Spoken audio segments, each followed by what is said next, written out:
नमस्कार दोस्तों, astro belief astrology में आपका स्वागत है। मैं विवेक दुबे। दोस्तों, आज मैं बात करूंगा लक्ष्मी स्थान यानी पंचम भाव और एवं नवम भाव के बारे में।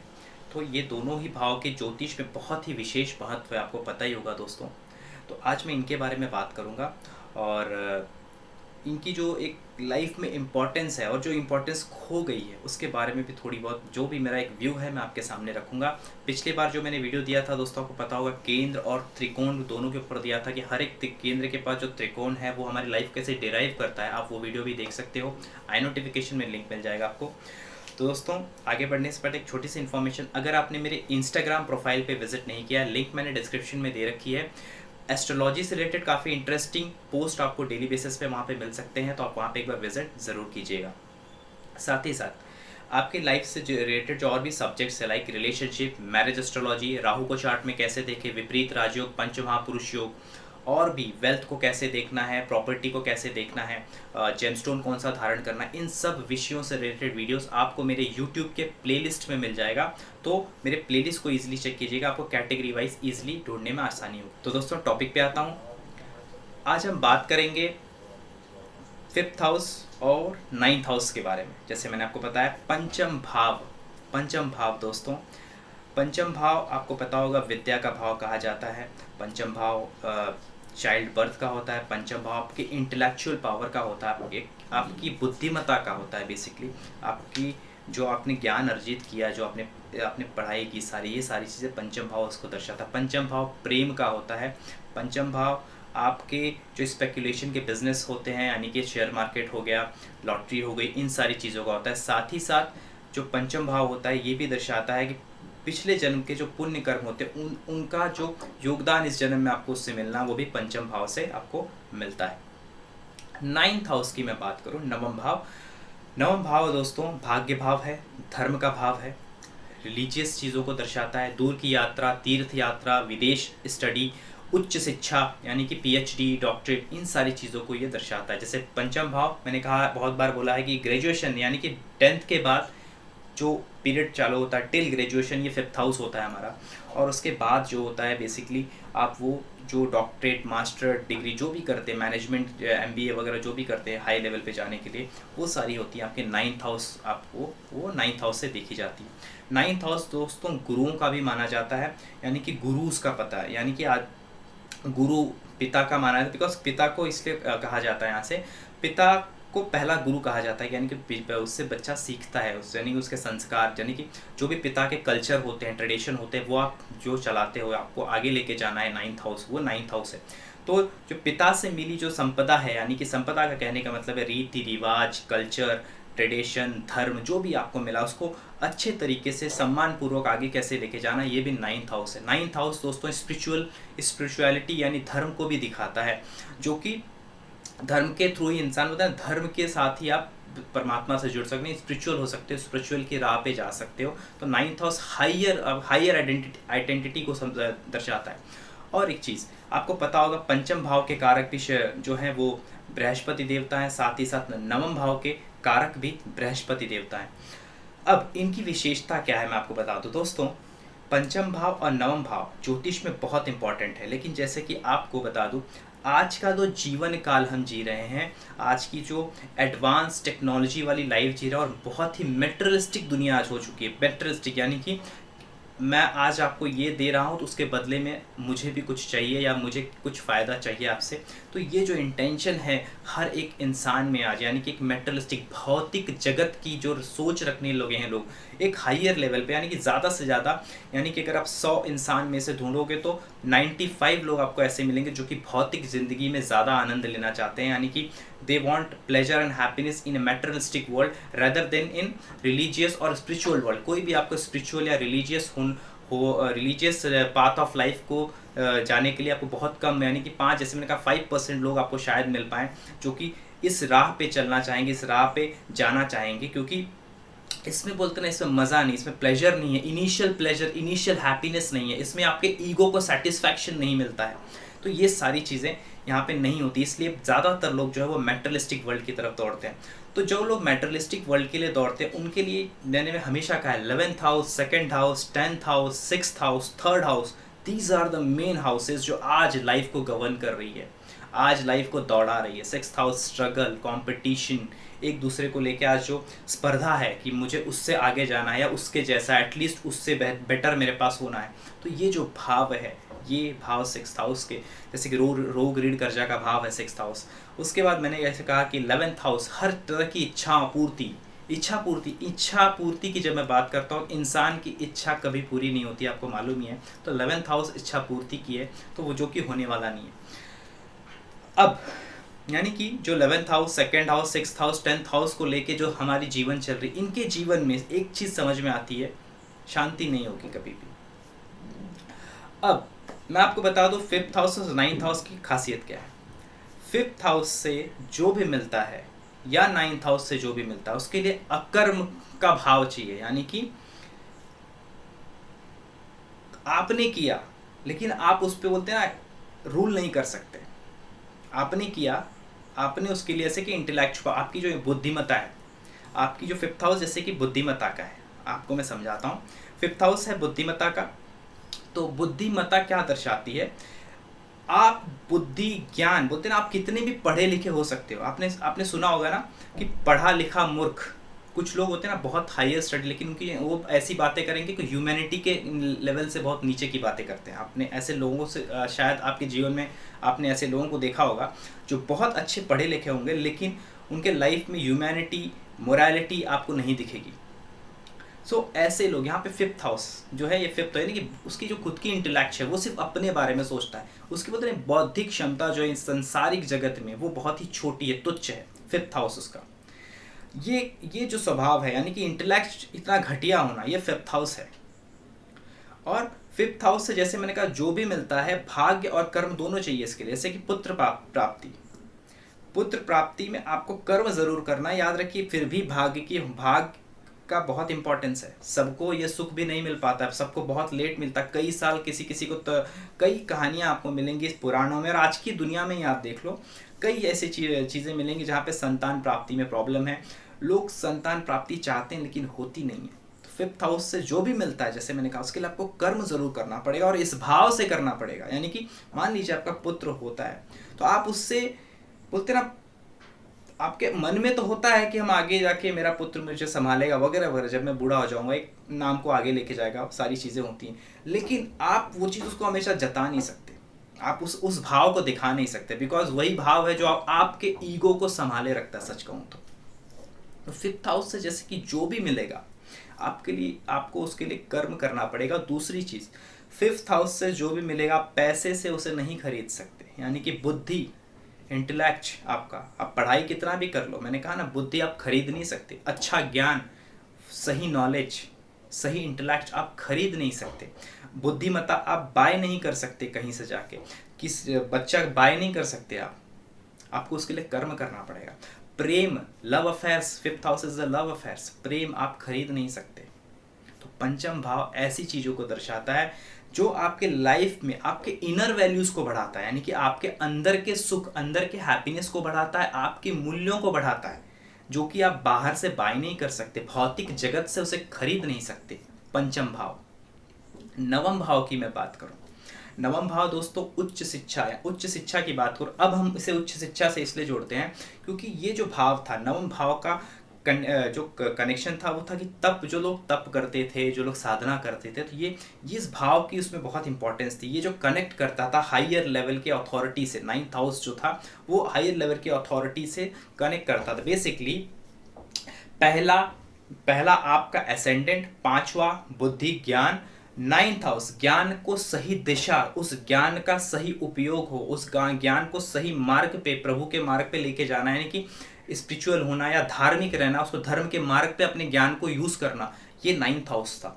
आप देखोगे त्रिकोण क्या दर्शाता है, त्रिकोण दिखाता है कि आपका जो लेवल है वो ऊपर की तरफ उठ रहा है, यानी कि आपको ट्रायंगल जब आप बनाओगे तो आपको क्या दिखता है उसमें, वो एक राइजिंग दिखती है, नीचे से ऊपर की तरफ लेके जा रहा है, यानी कि आपको भौतिक जगत से वो उठाने का भाव है। ये पहला, 5वां, 9वां जब जुड़ते हैं तब एक कहते हैं ना कि इंसान साधक बन पाता है, सही साधक, सही धार्मिक इंसान बन पाता है। आज बहुत पैसे हैं लोगों के पास, लेकिन कितने लोग हैं जो धार्मिक कार्य कर पाते हैं? जो लोग करते हैं वो भी इसलिए आज के डेट में करते हैं क्योंकि उसमें भी पब्लिसिटी है। बेसिकली अगर आप मोटा मोटा देखोगे तो आपको समझो उसमें भी पब्लिसिटी है, इसलिए भी करते हैं। और दूसरी चीज़ें, एक कहते हैं ना कि हर इंसान के अंदर दया होता है, हर इंसान के अंदर गुस्सा होता है, हर इंसान के अंदर पुण्य पाप का सोच होता है कहीं ना कहीं। तो कहते हैं ना कि जब आपके पास बहुत ज़्यादा आपको यूज़ में नहीं है तो कभी कभी होता है कि हम उठा के बोलते हैं ना, हम अपने कपड़े, हम ऐसे हर एक इंसान करता है, अपने कपड़े हम दे देते हैं, या फिर अपने घर का खाना हम थोड़ा सा बांट आते हैं। क्यों? हमारे पास एक्स्ट्रा है, थोड़ा सा हम दे सकते हैं इसलिए। लेकिन सही मायने में जो बोलते ना कि दान पुण्य, ये सारी चीज़ें आज के डेट में आप देखोगे बहुत कम हो चुका है। जो लोग करते भी उसमें भी उन्हें अपना फ़ायदा देखना है, किसी को टैक्स बचाना है तो किसी को कुछ करना, सबके अपने अपने तरीके हैं। तो आज जो है ये जो मैंने कहा कि ऊपर के लेवल पे उठना, 9th हाउस जैसे कि धार्मिक कार्य हो गया, पिता को आज गुरुओं की पहले बात कर लो, 9th हाउस जो है वो गुरुओं का माना जाता है। आज शिक्षा का स्तर आप देख सकते हो, 9th हाउस जो कि गुरुओं का माना जाता है। आज के जितने भी गुरुज हैं या फिर जितने इंस्टीट्यूट हैं, जितना भी शैक्षणिक संस्थाएं हैं, स्कूल कॉलेज जो भी आप देख लो, आज बिजनेस बन चुका है। आज गुरुज जो है वो भी बिजनेसमैन है। They are not gurus actually, they are just a businessman. वो बिजनेस कर रहे हैं, कितना ज़्यादा पैसा कमाया जा सके, कितना ज़्यादा ऐड करके। वहाँ पे इम्पोर्टेंस ये नहीं, ये वहाँ पे शिक्षा की जगह ये ज़्यादा बताया जा रहा है कि आप कैसे आगे निकल जाओ, कितना परसेंटेज लाके आगे निकल जाओ। आपके पास क्या नॉलेज आया वो इम्पोर्टेंट नहीं है, आपका परसेंटेज वैल्यू, आपका सर्टिफिकेट वैल्यू ज़्यादा होना चाहिए। तो हर एक संस्था, हर एक एजुकेशनल इंस्टीट्यूट इस पे ज़्यादा ध्यान दे रही है कि सामने वाले का पर्सनैलिटी कितना डेवलप हो रहा है, वो कितना अपने सेंस को फील कर पा रहा है। उस पर किसी को पता नहीं है, उसको किसी को लेना देना नहीं। सबको लेना देना है कि परसेंटेज अच्छा आना चाहिए, ताकि हम एनुअली जो हम अच्छा सा एक पोस्टर लगा सकें और अच्छा बिजनेस चल सके, दिखा सके इतना परसेंटेज हमारे स्टूडेंट्स का आया था वगैरह वगैरह। आज के डेट में ये बिजनेस हो गया है। तो 9th हाउस कितना अच्छा रह गया आप समझ लीजिए। 9th हाउस होता है पिता से, जैसे मैंने कहा कि ट्रेडिशन, कल्चर, उनकी चीज़ों को आगे ले।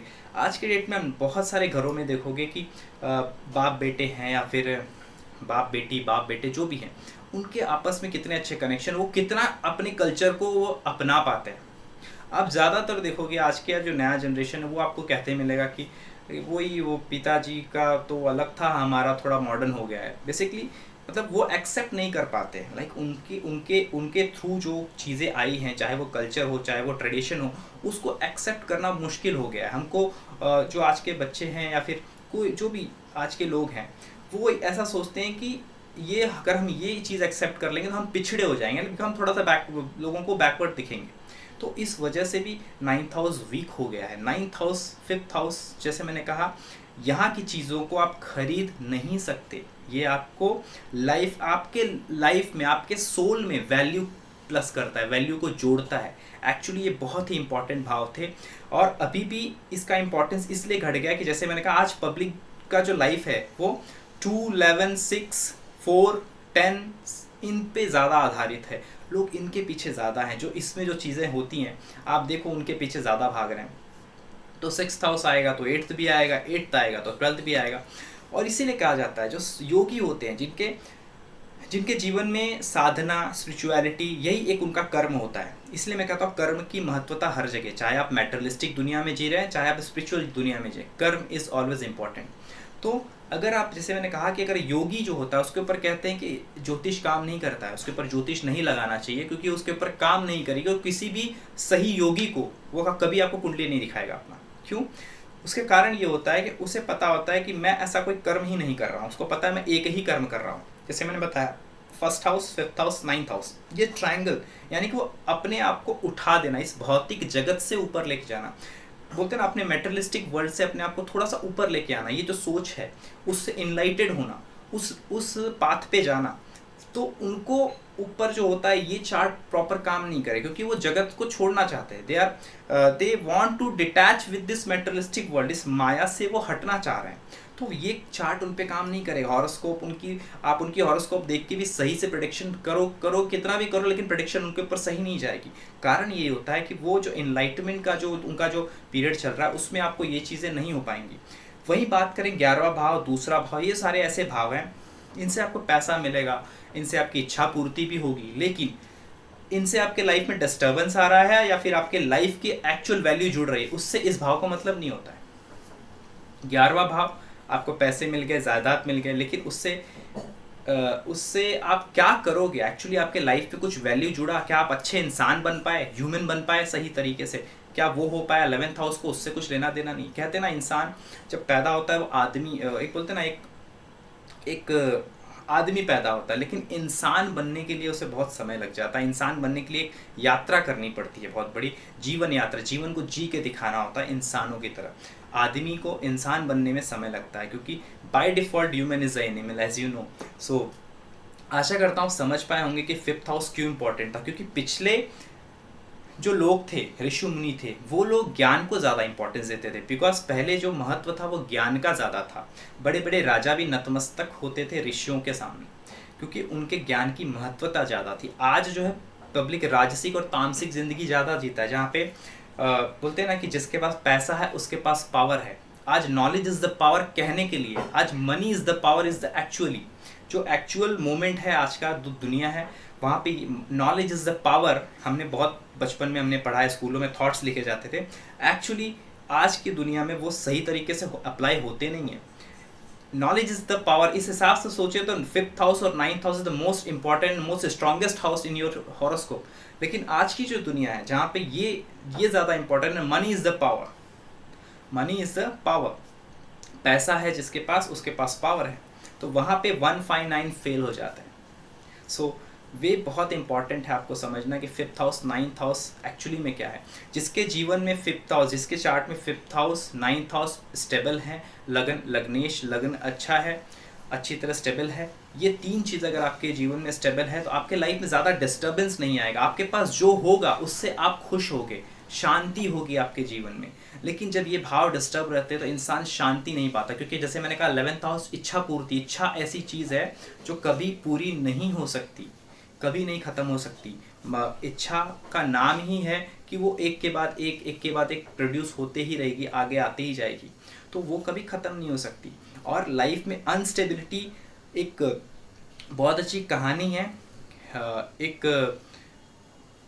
एक इंसान था जिसे भगवान आशीर्वाद दे रहे थे। उसे भगवान ने कहा कि तू जो मांगेगा वो दुगना हो जाएगा तेरे पड़ोसी के पास। तो उसने कहा अगर ऐसी बात है प्रभु, तो पहले तो उसने पैसे मांगे, जैसे उसने पैसे मांगे उसके पड़ोसी के पास ज़्यादा हो गया। तो उसने कहा भगवान एक काम करो, मेरी आंखें फोड़ दो, मेरी एक आंख फोड़ दो। क्योंकि उसने ऐसा क्यों कहा, उसको पता था कि मेरी एक आंख जब फोड़ेगी तो पड़ोसी जो है उसकी दोनों आंख भगवान फोड़ देंगे। तो एज पर द जो भगवान ने सो कमिटमेंट की थी कि जो तू मांगोगे वो तुम्हारे पड़ोसी को डबल होगा। तो उसने कहा कि मेरी एक आंख फोड़ दो, यानी एक आंख मेरा ख़त्म कर दो, मुझे एक आंख से अंधा कर दो। तो उसने ऐसा क्यों बोला था कि पड़ोसी की दोनों आंख चली जाए। तो कुछ ऐसा बोलते ना, ऐसा मानसिकता, ऐसी मेंटालिटी आज के दुनिया में लोग जी रहे हैं, आपको बता दूं। तो इस जगत में आपको पीस कभी नहीं मिल पाएगा, यानी कि शांति नहीं मिल पाएगी। आप अपने लेवल पे कहते हैं ना, पीस, शांति नहीं मिलता। सुख और शांति साथ में नहीं आती। मैंने बहुत पहले भी आपको एक्सप्लेन किया था। सो 159 का जो कॉम्बिनेशन है आज की दुनिया में इसीलिए वीक हो गया है दोस्तों, क्योंकि हमारा जो जीवन शैली है वो उस तरह का नहीं रहा है। आई होप आप इस बात को समझ पाए होंगे, और वीडियो अच्छा लगा तो ज़रूर लाइक कीजिएगा और चैनल को ज़रूर सब्सक्राइब कीजिएगा। दोस्तों अभी के लिए इतना ही, मिलता हूँ फिर एक अच्छे वीडियो के साथ। नमस्कार।